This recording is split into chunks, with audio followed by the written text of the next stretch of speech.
Hello. Ishan bio classes से मैं doctor प्रतीक।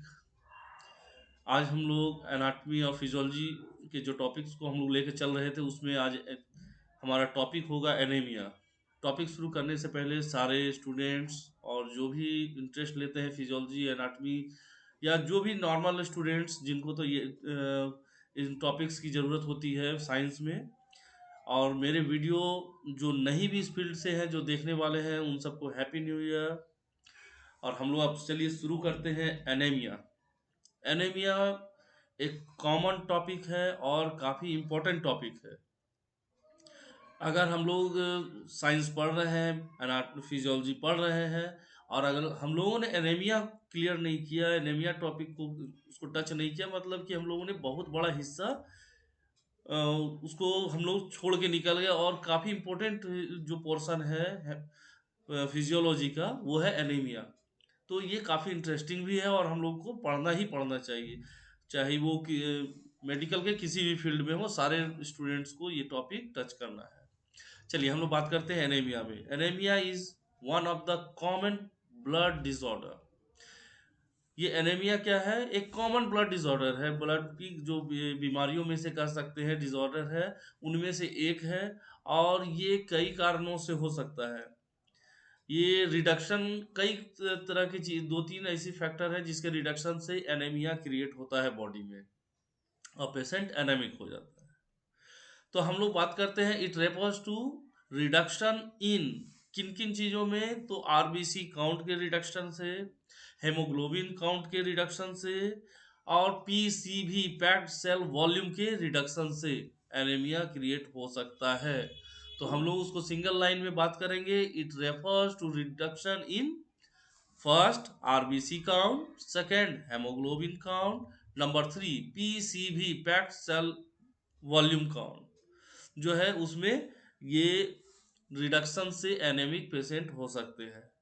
और एनीमिया एक कॉमन है, और इसको अगर समय रहते अगर हम लोगों ने इसको क्लियर कर लिया तो समझ लिए तो पेशेंट की जान आराम से बचेगी। नहीं तो ये धीरे धीरे करके बॉडी को, यानी ये लाइफ थ्रेटनिंग तक भी पहुंच सकता है एनीमिया से कोई भी पेशेंट। तो हम लोगों को नज़र पर रहनी चाहिए, हमेशा हमें अपने बॉडी का केयर करना चाहिए एनीमिया के लिए। तो चलिए हम लोग बात करते हैं बेसिकली ये इसमें हेमोग्लोबिन की बात हम लोग करेंगे। हेमोग्लोबिन डिक्रीज करता है तो हम लोग कहते हैं कि पेशेंट एनेमिक है या एनीमिया से ग्रसित है।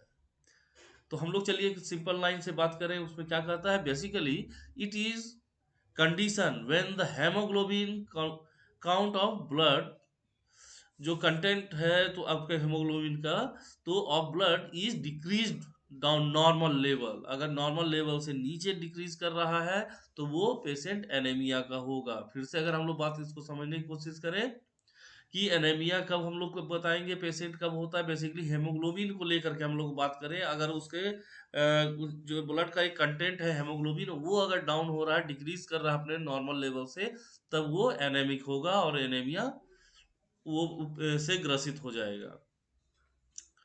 तो बात अब इससे बात हम लोग आगे बात करते हैं, जनरली एनीमिया किससे क्यों होता है भाई। एक तो हेमोग्लोबिन डाउन हो गया, ठीक है। तो हेमोग्लोबिन क्यों आखिर कम होने का कारण क्या हो सकता है? Decrease production of haemo RBC, RBC का प्रोडक्शन कम हो जाए तो भी पेशेंट एनेमिक होगा। बात करते हैं increase destruction of RBC, RBC का डिस्ट्रक्शन बहुत ज़्यादा होने लगे तो वो भी पेशेंट उसमें भी इन तुम्हारा हेमोग्लोबिन आपका क्या होगा, डाउन हो जाएगा और पेशेंट एनेमिक होगा। तीसरा important, excess loss of blood from the body.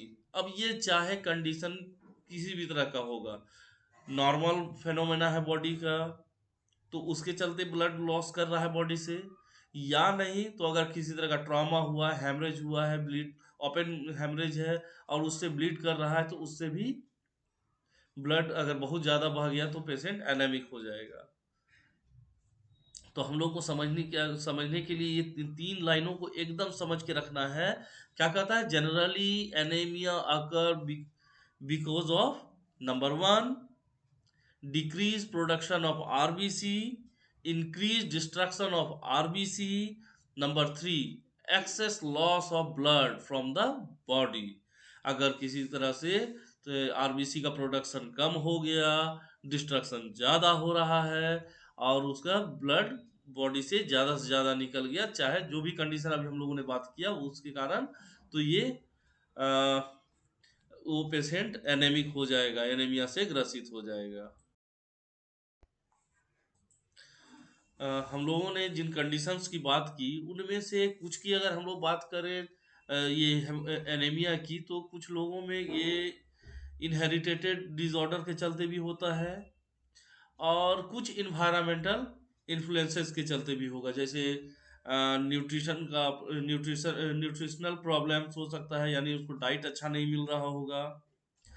अच्छा, उसके बाद इन्फेक्शन की भी बात करें तो इन्फेक्शन वाले पेशेंट्स में भी इस तरह की कंडीशन देखने को मिल सकते हैं। और ऐसा भी कर सकते हैं, एक्सपोजर टू ड्रग और टॉक्सिन्स, ये एक और कंडीशन हो सकता है, ड्रग्स और टॉक्सिन के एक्सपोजर के चलते भी हेमोग्लोबिन डाउन हो सकता है, आरबीसी डाउन हो सकता है, और वो पेशेंट एनेमिक होगा या एनीमिया से ग्रसित होगा। अच्छा, इन सब कंडीशन को अगर हम लोग नोटिस कर रहे हैं तो उसमें सिर्फ हेमोग्लोबिन के डाउन होने की बात नहीं कर, उसको तो हम लोग देखेंगे ही, बट हम लोग मॉर्फोलॉजिकल फीचर्स को भी देखना बहुत जरूरी है। मॉर्फोलॉजिकल मतलब उसके स्ट्रक्चर को, उसका शेप किस तरह का है। हम लोगों ने तो देखा, हम लोग जनरली हम लोग बात करते हैं पेशेंट क्या है भाई, अच्छा हेमोग्लोबिन डाउन हो गई मतलब वो क्या है, एनीमिया से ग्रसित है। लेकिन अब हम लोगों को, अगर हम लोग मेडिकल के स्टूडेंट हैं तो आपको जानना पड़ेगा कि हेमोग्लोबिन तो डाउन हुआ, बट पेशेंट किस टाइप के एनीमिया से ग्रसित है, मॉर्फोलॉजिकली हम लोग बात करेंगे अभी ये आपको, क्योंकि जनरल लोगों से आपको अलग करता है ये बात, क्योंकि आपको पता होना चाहिए। जनरल को पता हो, जनरल जो पेशेंट है, अटेंडेंट है, या जो भी लोग हैं जो लेमैन है, उनको सिर्फ ये पता होता है कि हाँ मैं ग्रसित हूँ एनीमिया से, मेरे बॉडी में हेमोग्लोबिन की कमी है, आरबीसी डाउन हो गया है हमारे शरीर में। तो लेकिन आपको पता होना चाहिए, लेकिन आप हम लोग मेडिकल प्रैक्टिशनर हैं, हम लोग मेडिकल से जुड़े हुए ब्रांच से, किसी भी ब्रांच से जुड़े हुए हैं, तो आपको ये एकदम फाइन क्लियर होना चाहिए कि आखिर एनीमिया है तो वो एनीमिया किस टाइप का है। मॉर्फोलॉजिकली बहुत बहुत अलग अलग है सॉरी, एनीमिया अलग अलग टाइप्स के होंगे। तो चलिए हम लोग आगे बात करते हैं कि एनीमिया में हम लोग किस किस तरह के एनीमिया की बात करेंगे। तो हम लोग बात करते हैं क्लासिफिकेशन ऑफ एनीमिया की। तो क्लासिफिकेशन ऑफ एनीमिया अगर हम लोग बात करें तो उसको हम लोग, anaemia is classified by two methods. हम लोग उसको दो तरह से क्लासिफाई कर सकते हैं एनीमिया को। अब वो एनीमिया का क्लासिफिकेशन दो तरह से कैसे करेंगे, नंबर वन, एक तो मॉर्फोलॉजिकली, ठीक है, कि उसका शेप साइज क्या हो सकता है, किसके कारण, मतलब उसका साइज क्या रह गया, उसमें उसका कलर किस टाइप का, भी हम लोग उसमें डिटेल से बात करेंगे। तो मॉर्फोलॉजिकली उसको क्लासिफाइड करेंगे। नंबर टू, अगर हम लोग बात सेकंड बात करें, इटियोलॉजिकली क्लास, उसकी इटियोलॉजी के हिसाब से हम लोग उसका क्लासिफिकेशन करते हैं। तो हम लोग सबसे पहले हम लोग बात करते हैं मॉर्फोलॉजिकल क्लासिफिकेशन की, जो काफ़ी इम्पोर्टेंट है। चलिए तो हम लोग बात करते हैं मॉर्फोलॉजिकल क्लासिफिकेशन की। तो मॉर्फोलॉजिकल क्लासिफिकेशन क्या हो गया, ये डिपेंड करता है उसके साइज और उसके कलर पर, ठीक है। हम लोग बात करेंगे उसके साइज और कलर पर, कि उसकी साइज क्या है और उसका,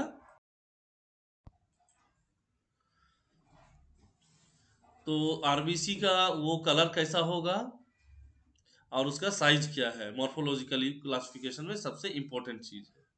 नंबर टू, अगर हम लोग बात करें, colour is determined by quantity of quantity of haemoglobin. अच्छा अच्छा, उसके बाद ये क्या है, कलर क्या बताता है भाई, कि कलर से भी पता चलता है हेमोग्लोबिन के बारे में, उसमें हेमोग्लोबिन कितना होगा, क्वांटिटी कितनी है। अगर हेमोग्लोबिन अच्छा है तो उसका कलर, मतलब एक जो उसका नॉर्मल कलर होना चाहिए उस कलर में होगा।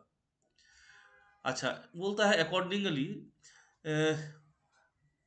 The anaemia is classified into four types. अब हम लोगों ने बात किया था कि अब हम लोग उसको कितने पार्ट में बांट सकते हैं, तो मॉर्फोलॉजिकली हम लोग उसको बेसिकली चार पार्ट में हम लोग उसको स्टडी करेंगे, ठीक है।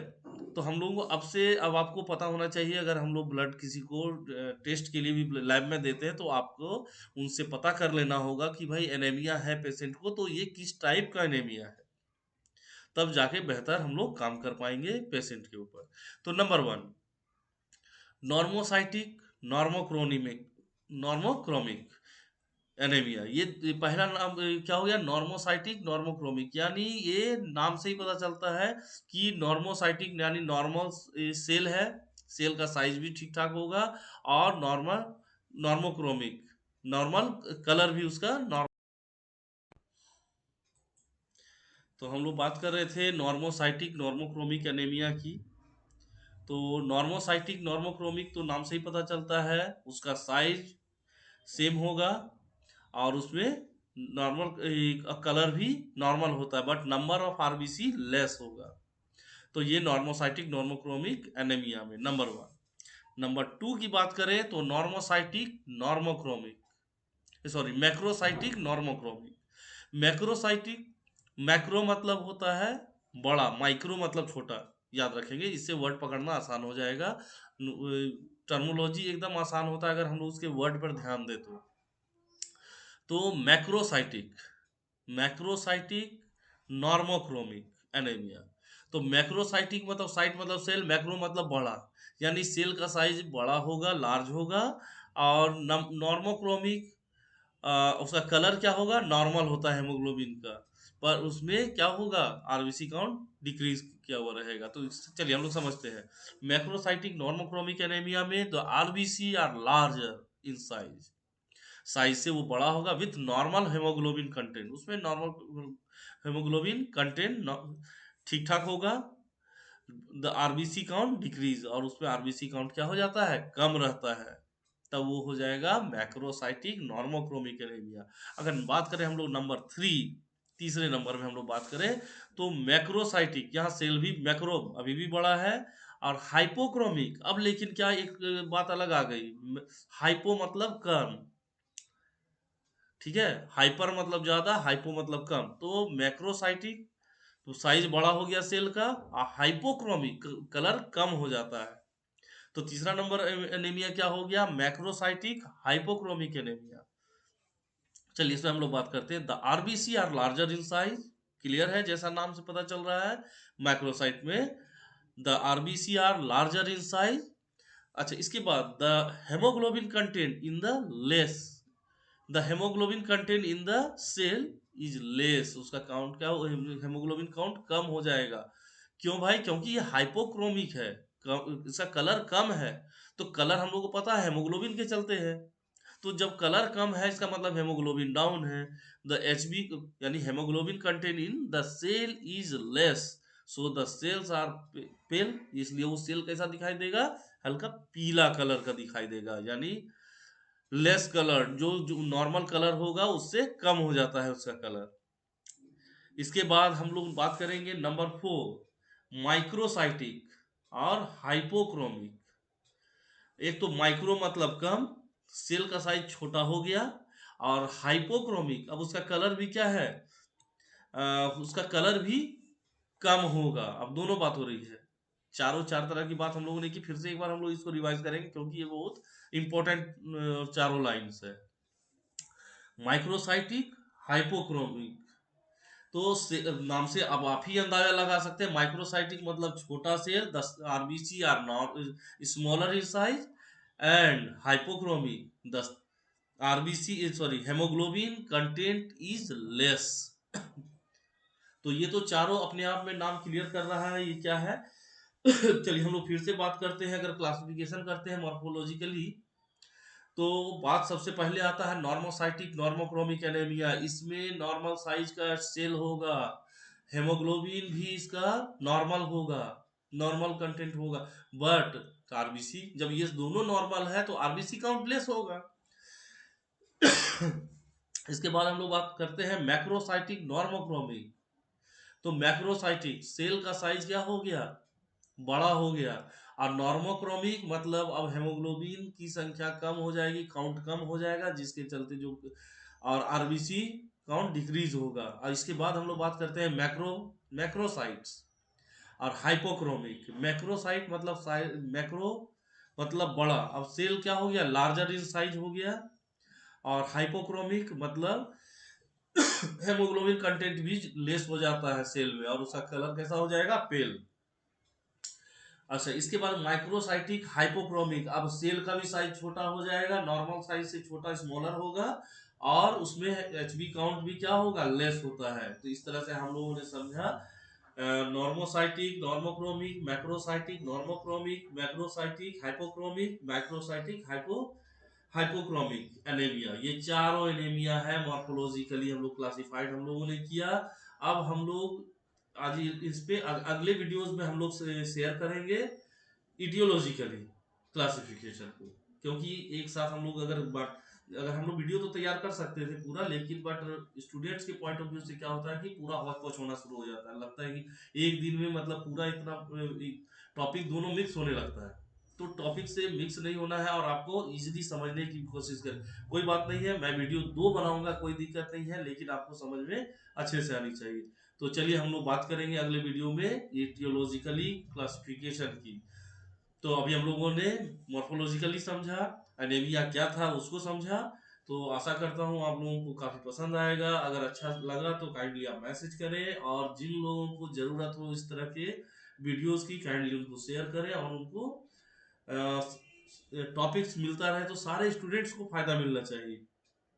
जनरली ये मेरा वीडियोस आपको पता है हिंदी मीडियम के स्टूडेंट्स के लिए मैं प्रोवाइड करता हूँ, जिसको कि जस्ट हम लोग हिंदी मीडियम से उठकर आए और इंग्लिश मीडियम के सारे बुक्स को हम लोग इंग्लिश में पढ़ रहे हैं। वहाँ थोड़ी सी परेशानी होती है हमारे बिहार, झारखंड और यूपी के स्टूडेंट्स को, तो उनके लिए काफ़ी मैं इजी कर रहा हूँ। और इसका जो नोट्स होगा वो भी मैं कोशिश करता हूँ आपको प्रोवाइड करने की। थैंक यू, आप बने रहें शान बायो क्लासेस में। Thank you.